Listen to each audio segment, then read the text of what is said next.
안녕하세요. 이슈이슈 애청자 여러분. 여러분과 함께 시장에 있는 이슈들을 짚어보는 시간 이슈이슈 문을 열었습니다. 자, 여러분들 설 연휴 잘 보내셨는지 궁금합니다. 저희가 지난 토요일, 일요일 방송 대신 월요일, 수요일에 각각 올려드렸는데요. 조금 더 시장에 맞는 상황을 전달해드리고자 또 일요일에 여러분들의 궁금증까지 싹 모아서 해결을 해드렸으니까요. 혹시 못 보신 분들은 지난 방송 확인해 주시면 좋겠습니다. 자, 오늘도 모 선생님과 함께 시장에 있는 이슈들 짚어보도록 할게요. 선생님 안녕하세요. 네, 안녕하세요. 아, 선생님 이제 설도 지났고 우리가 그렇게 바라던 입춘이 오늘입니다. 입춘 대끼리. 입춘 대끼리. 대끼리가 들으면 서운할 만한데 왜 대끼리예요? 강조, 대기를 더 강조하는. 아, 강조. 대길. 예, 큰 길조가 이제부터 시작됩니다. 근데 선생님, 우리가 지난 설 연휴 동안에 이제 방송된 녹화분에서 제가 그런 얘기를 했잖아요. 혹시 미국 시장이 급등하고 있다가 우리 설 연휴가 끝날 때쯤 하락해서 우리 시장이 상승분을 반영하지 못하고 하락하면 어떡하냐. 그 얘기를 했는데 그게 그대로 됐어요. 그런데 오늘은 미국 시장 급락했는데 바로 반대로 치고 나갔어. 그게 의미하는 바가 뭘까요? 그러니까 어떤 면에서는 이제 2월 4일부터 이제 북경 올림픽 개막식 하면서 상해 증시가 이제 다음 주 월요일날 시작되고 나는 이제 홍콩 레츠고 그러면서 3월이나 5월까지 대륙의 시대로 이동. 그러니까 갖다 해서 미국과 영국을 나는 해양의 시대라고. 얘네 제국주의 뭐 약간 이런 느낌인데요. 해양의 시대라고 하시니까. 그러니까 어쩌면 지금 금융전쟁 하는 거야. 달러 패권과 위안화 패권에. 그러면서 싸움하는데 이제 미국이 그 계속 중국 공격하고 그러면서 또 인플레이션, 금리 인상 속도 뭐 금년에 7번 한다. 그러니까 앞으로 3월부터 연준이 할 때마다 계속 한다는 얘기인데 진짜 그렇게 될지는 가봐야 알 것 같고 나는 그렇게 되지는 않을 거다. 뭐 말은 그렇게 하는데 그 사이에 6월에서 10월 사이에는 상황이 또 바뀔 거다라고 보는데 그 상황은 대륙이 만들 거다. 그러면 대륙에서 만들 게 뭐가 있을까? 뭐가 있을까요? 인플레이션이 갖다 얘기해서 둔화되는 에너지로 바뀌면 걔네들이 그 금리 인상 속도를 증가시키겠어? 늦추지. 그러면 갖다 얘기해서 가장 지금 문제가 되는 게 유가지. 네, 유가가 90불 돌파했잖아요. 그러면 유가가 이제 꼬꾸라지면 되지. 첫 번째. 두 번째. 간단히 얘기해서 지금 모든 물가의 또 상대 속도를 강화하는 게 우크라이나 갈등 유가도 있지만 저거야. 물건의 부족? 아니 물건의 부족. 뭐 물건의 부족. 보내기 위해서 미국에 그러니까 그게 물건이 제가 말하는 건 정말 생산이 안 돼서 부족하다기보다 이게 유통이 제대로 안 되고 병목 현상이 일어나다 보니까 물건이 부족하면서 인플레이션율이 더 올라가는 거죠. 그렇지. 난 그게 개선된다는 거지. 그러니까 물류 개선, 물류 개선. 병목 현상이 해결이 된다. 근데 미국이 제일 늦게 해석이 될 것 같아. 뭐니까 중국에서부터. 멀기도 하지만 노동자들이 일을 안 하려고 그래. 자꾸 이렇게 사람이 쇼티지, 그러니까 물건의 쇼티지가 사람의 쇼티지도 되고. 이게 그러니까 한 6개월 지나면 풀리지 않을까가 6개월이 지금 얼마야? 2월이니까 8월에서 9월. 그러면 대충 하반기로 가면 인플레이션 뭐 이게 급격하게 다운될 것 같아. 근데 선생님 크리스틴 라가르드 유럽 중앙은행 총재도 그런 얘기를 했어요. 인플레이션은 일시적인 거다라는 발언을 했었는데 최근에 금리 동결하면서 인플레이션은 한동안 유지될 것이지만 하반기 중에 해결이 될 가능성이 높다. 근데 선생님이 말씀하시는 부분하고 굉장히 일치하는 부분이 있네요. 그러니까 그거를 나는 그러니까 이게 이제 중국 그 대륙의 시대라는 게 뭐냐면 2월 달에 이제 우리가 알셉이 우리도 들어가 알셉. 그러면 그 동남아 시장에는 이게 확산되지. 알셉에 포함되어 있는 나라가 또 CPTPP가 많이 또 포함되어 있어. 그러면 쿠션 돌려서 일본 진출할 수도 있는 거야. 그래갖고 이 물동량이 이제 철도는 괜찮을 거 아니야. 그지? 철도. 뭐 자동차나 철도나 이런 것들은 괜찮고 배나 이런 걸 움직여갖고 저기 해양을 건너서 가는 것들이 문제가 되는 거였거든. 이게 이제 천연가스나 그 다음에 석유만 해결되면 되는데 그거는 난 6개월에 해결될 것 같고. 그럼 6개월 동안은 좀 한동안 인플레이션으로 인해서 시장이 좀 짓누러지는 유동성이 공급되지 않은 장세가 이어질 수 있다라고 보시는 거죠. 그게 이제 어떤 면에서는 그 뭐라 그럴까 그러니까 섹터별로 순차적으로 움직일 것 같아. 그래서 근데 선생님 인플레이션 관련해서 제가 좀 짚어보고 싶은 게 사실 이 물류가 해결되지 않는 부분과 관련해서도 이게 원자재 상승도 인플레이션에 가장 중요한 영향을 미치는 요소잖아요. 근데 앞서서 말씀하셨듯이 우크라이나 사태 이 지정학적인 리스크가 석유를 건드리고 있고 그 외에 원자재도 건드리고 이런 불확실성이 계속 이어지는 상황, 긴장이 고조되는 상황인데 이게 탁 해결이 되면서 하반기에 금리 인상 압박을 좀 누그러뜨리려면 뭔가 엄청난 뭔가 이슈가 하나 탁 나와야 되는 거잖아요. 그게 뭘까요, 그럼? 봄이 온다. 봄? 봄. 봄? 봄이 오나 봄? 그러면 3월달에 우크라이나 동토에서 평야가 진흙바닥 돼. 그럼 탱크가 지나갈 수 없죠. 그러면 거기서 이제 땡 치고 첫 번째, 두 번째로는 봄이 오면 일단 그래도 천연가스니 뭐니 뭐 이런. 아니 사람들이 움직여. 앞서서 말한 미국에서 신규 실업수당 청구 건수 뭐 이런 변동을 봐도 일을 안 하려고 했던 거에서 일을 하려고 움직인다. 그리고 가장 중요한 거 이제는 코로나 가치가 독감으로 선언하는 나라가 많았을 거야. 우리나라도 3월달이면 전환시키겠다는 오늘 뉴스가 살짝 나온 것 같아. 맞았어요, 저도. 독감처럼 한다. 그럼 뭐 치명률이 같아요? 낮아지면. 항공주, 여행주, 위드 코로나 오늘 딱 끝말돼서 그 진에어 아시아나항공 튀어나오는 거 봐봐. 이게 또 하나 중요한 사인. 봄이 온다. 입춘 대길. 그게 입춘 대길이란 말이야. 선생님, 입춘, 봄의 시작에서 위드 코로나, 독감처럼 사용한다 하면서 이 항공주가 튀었다는 게 굉장히 의미가 있네요. 그러니까 그러면 이 물류나 소티지나 이런 부분이 이제 봄부터 시작해서 여름까지 가면 미국도 풀려. 그러면 3월, 5월만 금리 인상하는 거야. 두 번. 그럼 6월부터 이제 또 연준이가 헷가닥하면서 뭔가 또 좀 말 갖고 또 장난치는 걸 또 장난칠 것 같고. 그러면 인플레이션이 그렇게 떨어지면 어떻게 돼? 그럼 금리 인상 속도하면서 또 다른 얘기 막 나올 거고. 그때까지 우리는 금리 인상 속도보다 그때까지는 계속 공포를 떠들 거야. 그렇지만 금리 인상 속도보다 실적 속도가 더 커지는 것들이 먼저 가는 게 이제 IT 먼저고, 그 다음에 이제 위드 코로나가 독감되면서 활동이 되면서 그러면 이제 거기서 실적은 안 돼도 앞으로 좋아질 거야라는 게 이제 여행주, 카지노주, 유통 소비주, 물류 이런 것들이 많이 망가진 것들. 그렇지. 그런 것들이 가지 않을까 이런 생각이 듭니다. 입춘 대길. 그래서 입춘 대길이라고 그러는 거지. 봄의 시작에서 이제 시장을 전망을 해봤는데 선생님 실적이 뒷받침되는 종목들이 갈 거다라고 하셨잖아요. 미국 시장을 보니까 그런 부분이 아주 여실히 나타났어요.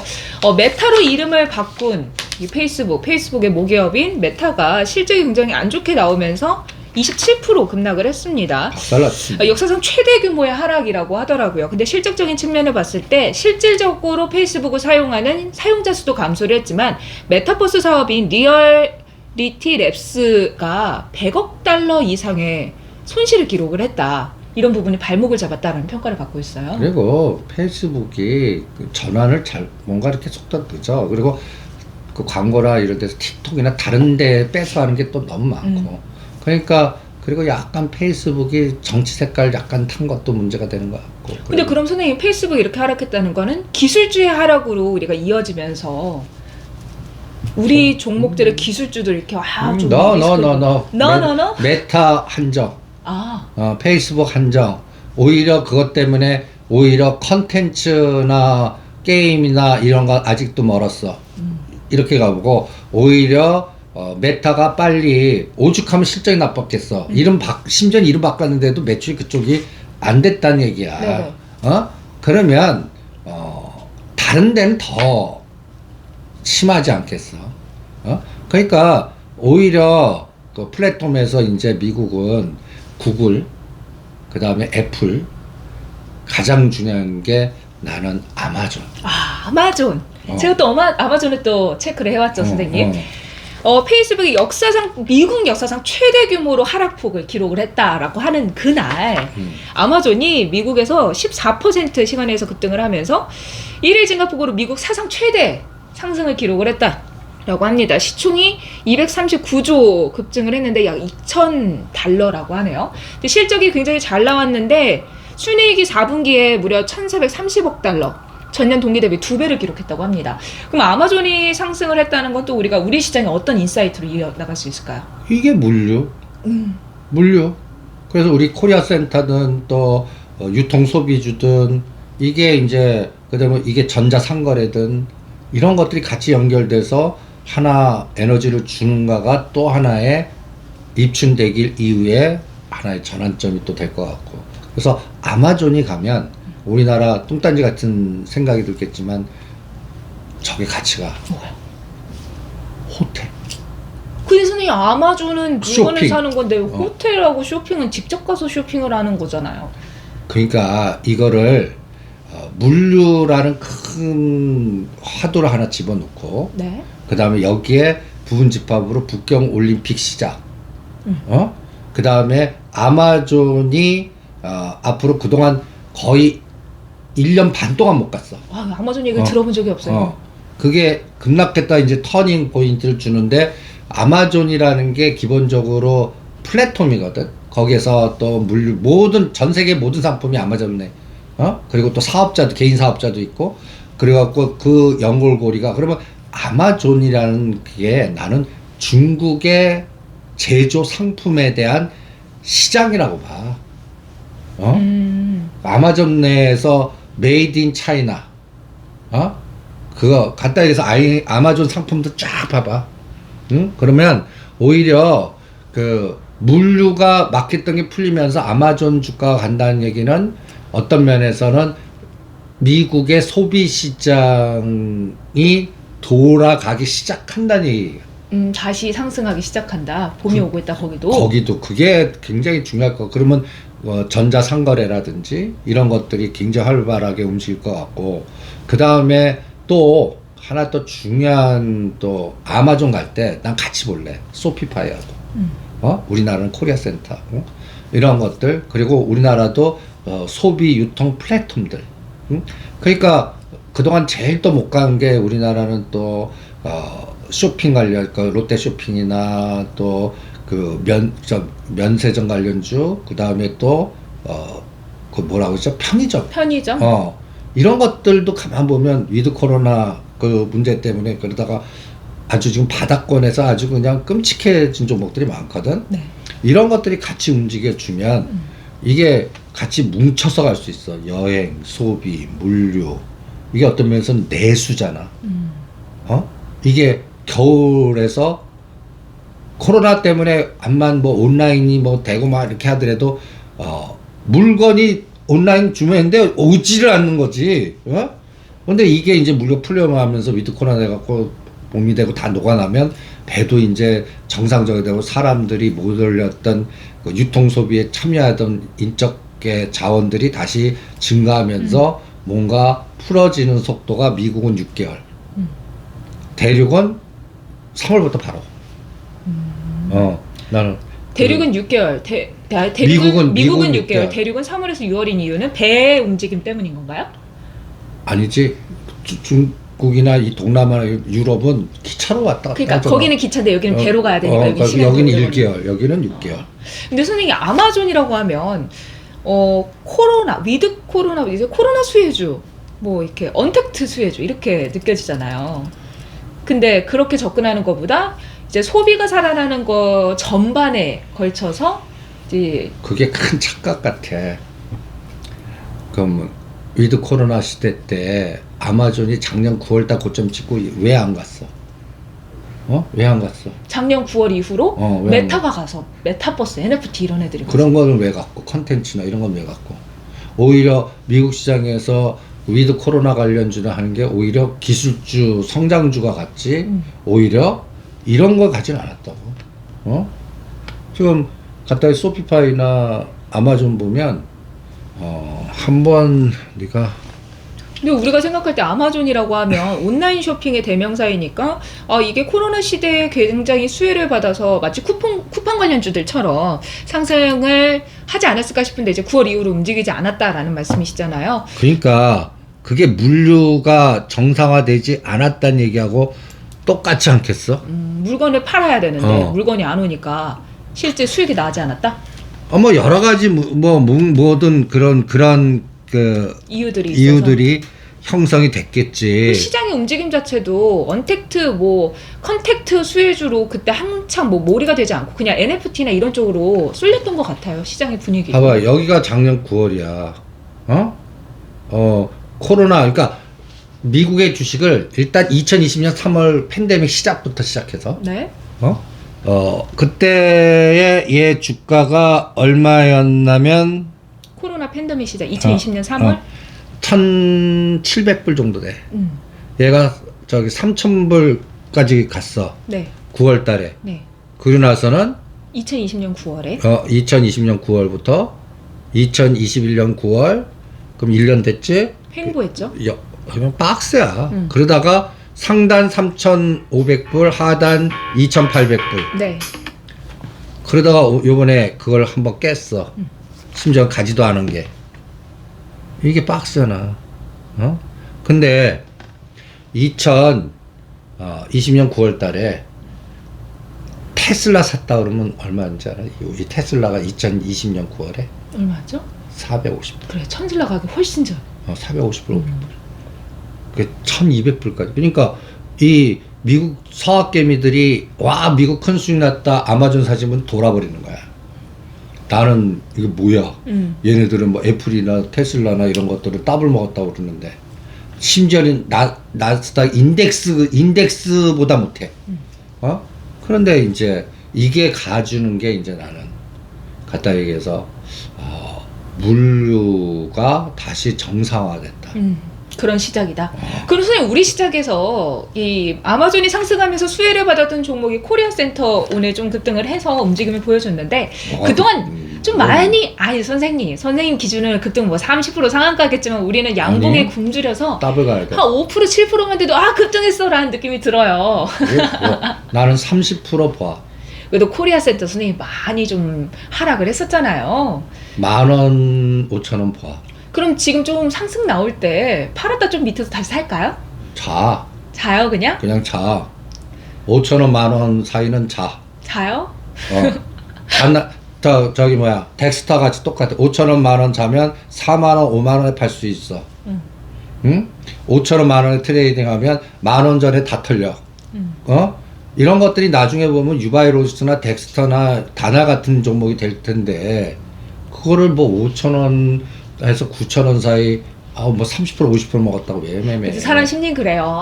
팔까 말까 좀 했는데 갑자기 윗골이 달리면 밑으로 내리면 아까 고점에서 내가 이 가격에 매도를 했었어야 되는데 라는 생각이 들거든요. 그런 성격이면 한 30% 갖고 가세요 그냥. 네. 선생님 근데 코리아 센터가 상승한 이유가 아마존고 관련해서죠. 그렇지. 이 코리아 센터의 아마존고 시스템은 현대백화점, 여의도점에도 들어가 있기 때문에 관련주로 엮였던 것 같아요. 그리고 약간 또 북경올림픽의 시발점하고도 연결이 돼 있어. 북경올림픽 오늘 2월 4일 저녁 8시에 이제 개막식 한다고 개막하지. 하는데 북경올림픽하고 코리아 센터가 어떤 관련이 있나요? 뭐라 그럴까? 그러니까 시진핑의 그 싱크탱크들의 생각. 메이드 인 차이나의 위상 브랜드 가치를 높이기. 국가 위상 높이기. 갖다 해서 들어와 봐. 얘네들 미국이나 유럽보다 더 얼마나 스마트 시티 체제가 인프라가 잘 됐는지 놀래게 만들어 줄게. 뭐 하나 딱 요런 칩 하나만 딱 들고 여기 딱 치면 아무것도 필요하지 않고 다 어디가 타도 되고 어디에서 결제되고 어디에 뭐다 모든 플랫폼을 느끼게 해줄 게가 화두야. 이번 북경올림픽에? 그러니까 선수들 전 세계 선수들이 와갖고 국제적으로 광고하는 일주일 동안 광고하는 거야. 중국 메이드 인 차이나 짝퉁 아닙니다. 그리고 플랫폼이나 스마트 시티나 스마트 결제나 보안 이 간단히 얘기해서 심지어 메타버스의 가상의 연결과 연결된 하나의 플랫폼은 전 세계적입니다. 기술 보여드리겠습니다. 그러면 거기에 관련된 거 스마트 보안, 스마트 결제. 결제. 근데 결제 관련주면 우리 항상 생각한 게 다날, 한국, 정보인증, 전자인증 이제 시리즈잖아요. 그것도 다시 가겠지, 다날도. 이제. 그럼 선생님, 우리가 전통적으로 결제 관련주로 엮이는 그 종목들과 코리아 센터 중에 누가 더 매력 있나요? 다날은 갔다가 쉬었다가 디밴딩이고 음. 코리아 센터는 징글징글 아직. 그럼 징글징글 아직이 튈 때는 무섭게 가는 거지. 근데 코리아 센터는 우리가 쪼칭 종목이라고 했잖아. 네. 그 건드리는 사모펀드가 있는데 걔네들이 파킹할 때가 세워졌을 때 땡겨. 그 선생님 그거 어떻게 알아요? 파킹할 때가 세워졌는지 안 세워졌는지? 그러니까 나도 계속 추적을 해야지. 그거 어떻게 추적을 해요? 대충 어디 펀드나 어디에 넘겼을 때에, 그러니까 내가 차바이텍 시작을 상한가 3번 만들 때 시작이라고 보거든. 상한가를 연달아 3번 따으면 아 이제 넘길 때가 생겼구나. 그러면 유바이로직스나 다날이나 그 다음에 덱스터가 어떻게 움직였나를 한번 봐봐. 거래량이라든지 이런 것도, 거래량 규모, 상대 속도 이런 것도 보는데 어디로 넘겨가 생겼다는 얘기는 저는 넘기는 방법이 두 가지야. 자산 운용사나 외국계 펀드로 5% 넘어가게끔 넘기거나, 첫 번째. 네. 두 번째, 이게 두 번째로는 비펀드로 넘기는 거야. 비펀드. 그걸 받아주는 펀드. 그거를 해외에다가 하나 파킹시키는 페이퍼 거. 컴퍼니로 만들어 갖고 A에서 B로 넘기는 방법이 있어. 이 네. 두 번째. 이거는 이제 추적이 될 수가 있어. 이 외국계가 계속 사는데 이놈의 외국계가 외국계 같지가 않은 거야. 이렇게 보면. 그래요? 그런 것들. 그러면 뒤져보는 거야. 그럴 때 꼭 홍콩을 통해서 들어오거나 싱가포르 창구를 통해서 들어오면 이게 냄새 나는 거야. 그러면 얘네들이 이제 넘길 때가 다 나왔구나라는 걸 추적할 수 있어요. 선생님 말씀 들어보면 나도 어떻게 추적을 할 수 있는 방법이 있지 않을까 싶은데 전 잘 모르겠고 선생님이 때가 되면 알려주시고 자료 만들어 주실 테니까 그거를 보는 게 좋을 것 같아요. 어차피 뭐 또 카페에다 올려주신다고 하시니까 여러분들도 이제 카페에서 정보를 보시면 좋겠습니다. 그리고 그 끌개가 그 물류나 여행이나 이런 게 가질 때 얘네들이 같이 땡겨버린다. 코리아 센터를. 아마존 가고, 그 다음 물류에서 또 대표적인 것들은 여행주도 있지만 현대글로비스. 물류에? 물류에 하면 사람들이 딱 하면 물류하면 딱 생각나는 게 KCTC. 그 다음에 또 배는 현대글로비스. 이런 것들이 막 같이 움직여주면, 그리고 갖다 얘기해서 뭐 백화점이니 유통소비니 이런 것들이 결제와 같이 딱 움직여주면 같이 이제 코리아 센터가 가는 데가 됐구나. 다날도 움직일 때 가만 봐봐.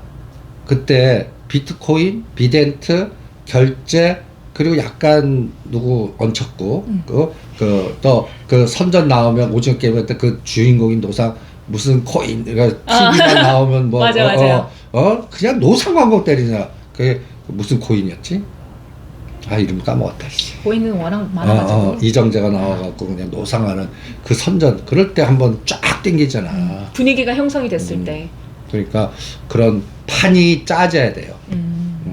판이 짜지는지 한번 북경올림픽부터 카운팅을 한번 해보시죠. 네, 알겠습니다. 선생님, 우리가 지금 미국과 중국 이야기를 막 섞어서 얘기하는데 북경올림픽으로 좀 모아지는 것 같아요. 이제 베이징 올림픽이 이제 개막식을 하면 그 속에서 다양한 얘기들이 나올 텐데, 뭐 스마트시티 이것도 그렇지만 지금 시진핑 국가주석이 코로나 이후로 다른 주석들 다른 나라 정상들 안 만났잖아요. 근데 이번에 처음으로 푸틴과 정상회담을 한다고 합니다. 우방 국가들이 다른 나라들 다 안 온다고 하는 와중에 푸틴하고 시진핑이 만난다라는 거는 분명 또 의미가 있을 거고, 그 속에 그게 뭐야? 그게 대륙의 짱들 두 명이 만난 짬짬이 하는 짬짬이잖아. 우리 깐부하는 거. 비슷해. 그럼 제일 열받는 게 누구야? 바이든. 안 그래도 이번에 계획이, 선생님 이게 이름이 너무 웃긴 거예요. 파워 오브 시베리아 2 건설 계획을 논의한다고. 시베리아의 힘! 파워 오브 시베리아 2 건설 계획을 논의한다. 이게 뭐냐면 중국과 러시아의 파이프라인이래요. 그러니까 지금까지 바이든이 우리 셰일가스 남아도니까 가져가 이거 좀 써 했는데 이제 시진핑하고 푸틴이 만나가지고 우리 러시아산 이거 쓸 거야 라는 그 시그널을 보여주는 거겠죠. 그래서 이제 푸틴하고 시진핑이 만나는 걸 선생님 말씀대로 바이든이 제일 열받아 할 거다.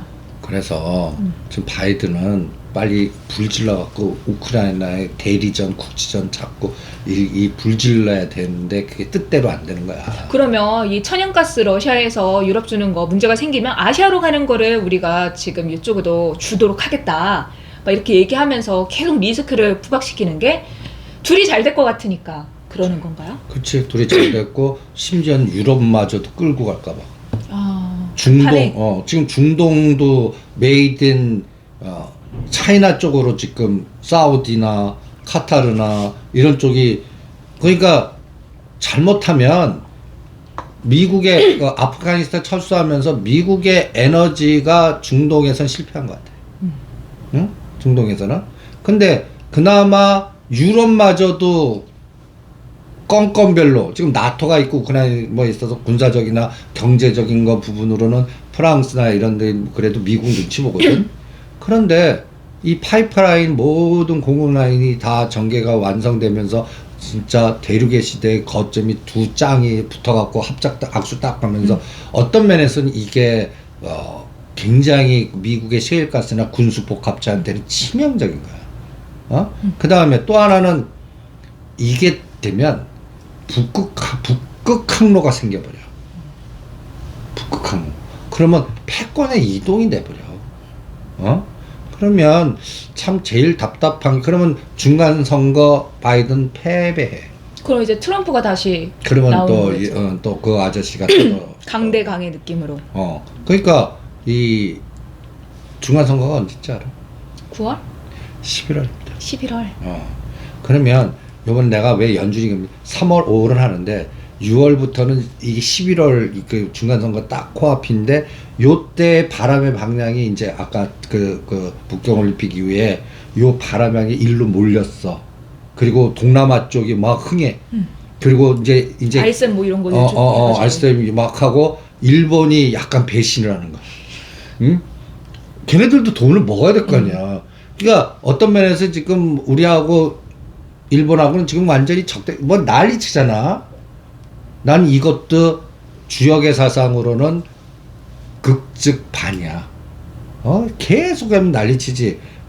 근데 우리나라 제품이 이제 자동차가 일본 들어가고 CPTP를 쿠션 돌려서 들어가는지 한번 봐봐. 그 에너지. 그게 나는 뭐부터 풀어나갈 거냐면 우리의 차바이오텍, 줄기세포, 재생의학이 소프트뱅크, 네이버, 롯데그룹, 차병원 요 네 가지가 일본에서 둘이 짝짝꿍 해갖고 회사 만들고 지분 합작하고 뭐 하나 하는 에너지로, 이게 이제 위드 코로나 다음에 원격 진료 비대면 이것도 어떤 시스템화되고 체계화될 것 같거든. 근데 우리나라는 당장 안 돼. 법률 때문에. 원격 의료, 원격 진료. 원격 그리고 한다고 24면 원격 하려고 그래도 사람들이 없어. 그쵸. 의사들이 집에 가서 쉬려고 그러고 단가도 싸니까. 중국은 그래도 가능한데 이게 되려면 우리는 법도 바뀌어야 되니까 딱 10년 걸려. 근데 선생님 로톡 이런 것도 처음에는 누가 저거 뭐 변호사들이 싼 가격에 하려고 하겠어라는 생각을 했는데 의외로 또 거기에 해놓은 변호사들도 많고 또 이용하는 사람들도 부담스럽지 않은 가격에 이용할 수 있으니까 좋다 해가지고 시장이 꽤 생기려고 했었잖아요. 물론 좀 반대를 해가지고 안 되긴 했지만. 그러니까 로톡도 하나의 예야. 변호사들이 자기는 이해 집단들이 먼저 반대하는데 나중에는 그 시스템화돼서 이제 된다. 그것도 시간이 해결할 거라고 봐. 원격 진료 비대면도 마찬가지야. 그런 식으로 의료 진료 서비스도 원격 진료를 향해 갈 거다. 그래서 이 이해 집단군이 너무 반대를 하니까 시간을 벌어놓고 일본을 통해서 거꾸로 들어오려고 그래. 이 기업을 하는 사람들이. 그래서 일본에 뭉쳤어. 뭉쳤어요? 어떻게 알아요? 추적해보면 네이버 벌써 팀이 들어가 있고, 네이버, 소프트뱅크, 차병원, 그 다음에 롯데그룹이 거기에 숟가락 얹히면서 뭔가 펀드 만들고 막 이렇게 하고 있어요. 아무래도 일본은 롯데니까.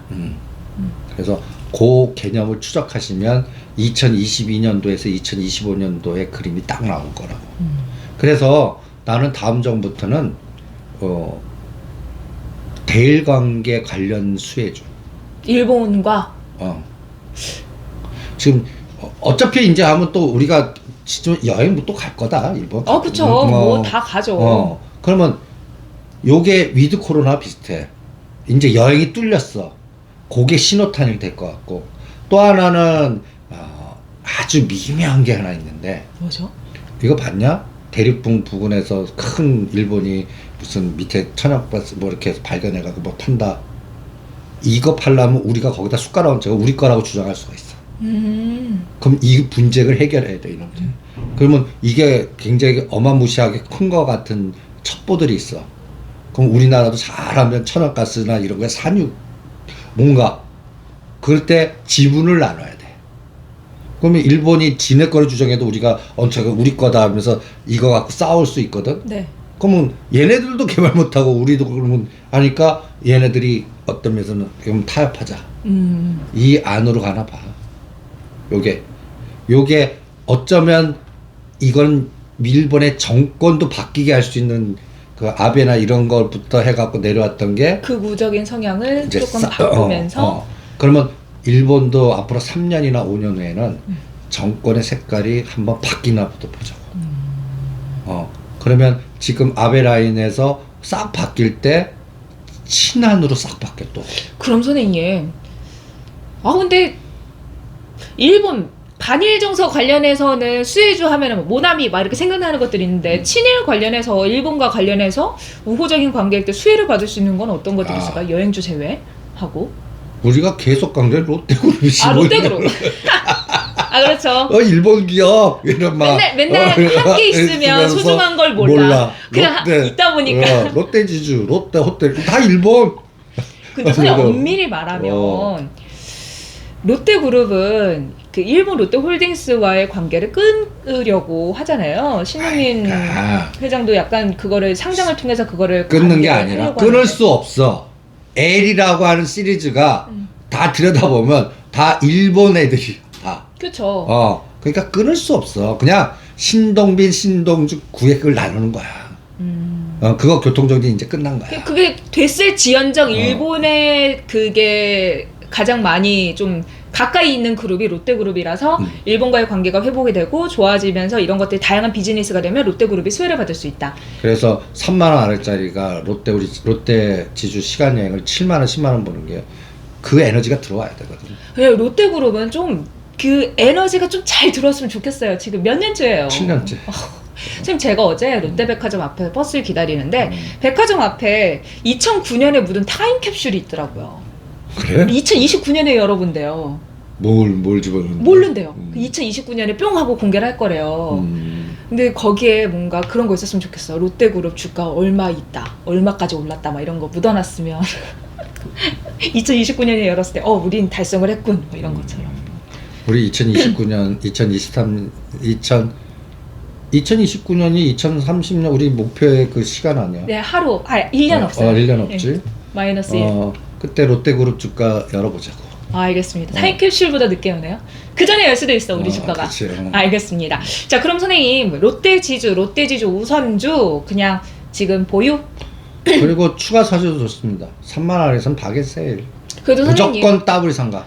막 많이 살 수는 없잖아요. 아니야, 많이 살 수 있다. 얼마까지 살 수 있어요? 막 그러니까 사다 보면 내가 대주주 되는 거 아닌가 하는 불안감이 조금 엄습할 수 있거든요. 뭐 억대로 하시는 분은 예를 들어 10억이면 30% 3억 정도.